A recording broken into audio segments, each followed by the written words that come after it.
Ya Rabbi salli alaihi wasallim.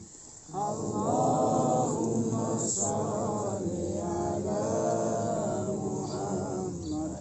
Ya Rabbi balighul wasilah. Allahumma salli ala Muhammad. Ya Rabbi salli alaihi wasallim. Allahumma salli ala Muhammad. Ya Rabbi balighul wasilah. Allahumma salli ala Muhammad. Ya Rabbi salli alaihi wasallim. Allahumma salli ala Muhammad. Ya Rabbi balighul wasilah. Allahumma salli ala Muhammad. Ya Rabbi salli alaihi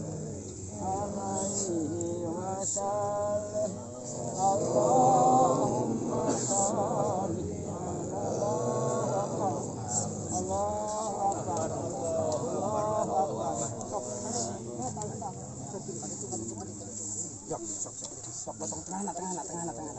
Kade. Oh, ini dung datang dung.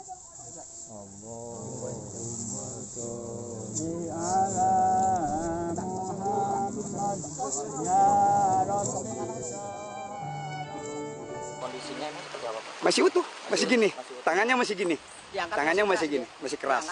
Masih keras diangkat. Sendiri Masih ada, kulitnya masih ada. Cuma kering. Kayak di air keras itulah. Kayak di air keras itu. Kesehariannya almarhum dikenal masyarakat cukup baik. Dia kesehariannya waktunya banyak dihabiskan di masjid dan ngaji sama anak-anak dari generasi ke generasi, dari mulai bapak saya sendiri sampai saya sendiri pernah diguruin ngaji sama almarhum.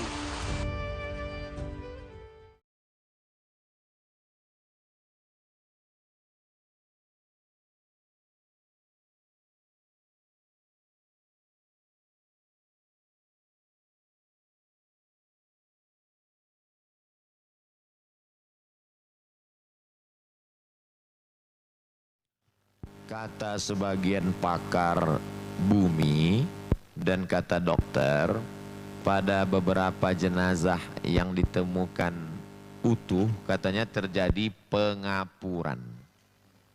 Berubah kulit itu, daging itu menjadi kapur. Cacing tidak mau makan kapur. Yang mau makan kapur itu Dinas Pendidikan Nasional.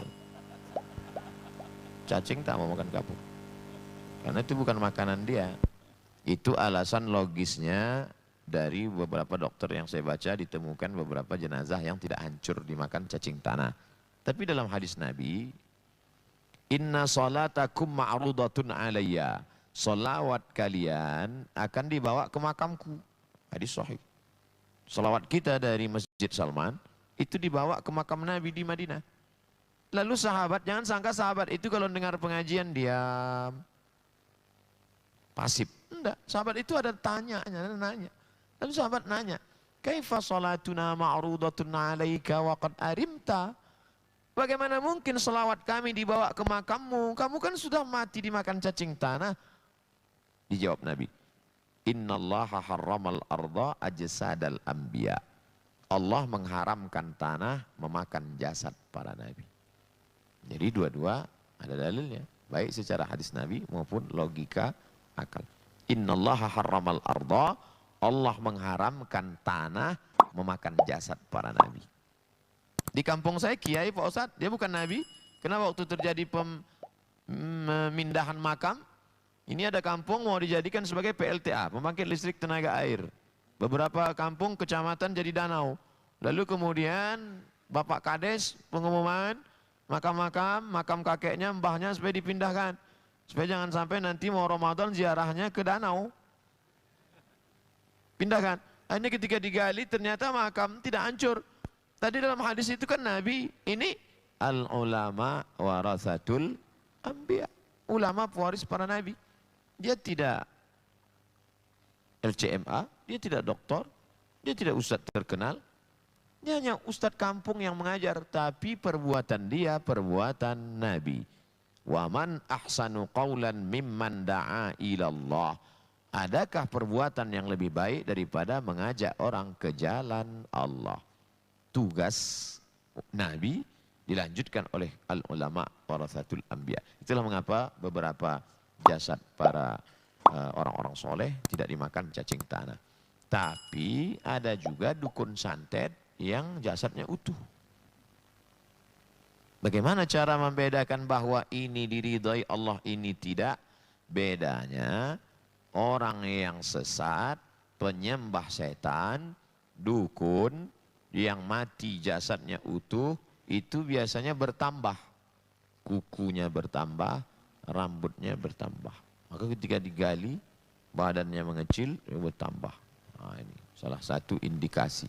Adapun beberapa makam orang-orang soleh utuh. Bahkan ketika pada masa Umar Ibnul Khattab, itu terjadi hujan lebat sehingga air mengalir di pemakaman Uhud. Air mengalir di pemakaman Uhud, kita tahu bahwa tanah Uhud itu pasir. Lalu kemudian karena air mengalir deras, keluar kaki Hamzah bin Abdul Muttalib. Dalam keadaan masih meneteskan darah basah. Lalu kemudian Umar bin Khattab memerintahkan sahabat supaya menimbun lagi kembali. Dikhawatirkan menimbulkan fitnah. Sebenarnya itu skenario Allah mau menunjukkan bukti ayat. Wala taqulu liman yuqtalu fi sabilillahi amwat. Jangan kau katakan mereka mati. Dua. Bal ahya, mereka hidup. Walakin la tash'urun, kamu tak dapat merasakan kehidupan mereka. Ayat yang kedua. Bal ahya, mereka hidup. Inda rabbihim yurzaqun, mereka mendapatkan rezeki yang tak putus dari Allah Subhanahu wa ta'ala.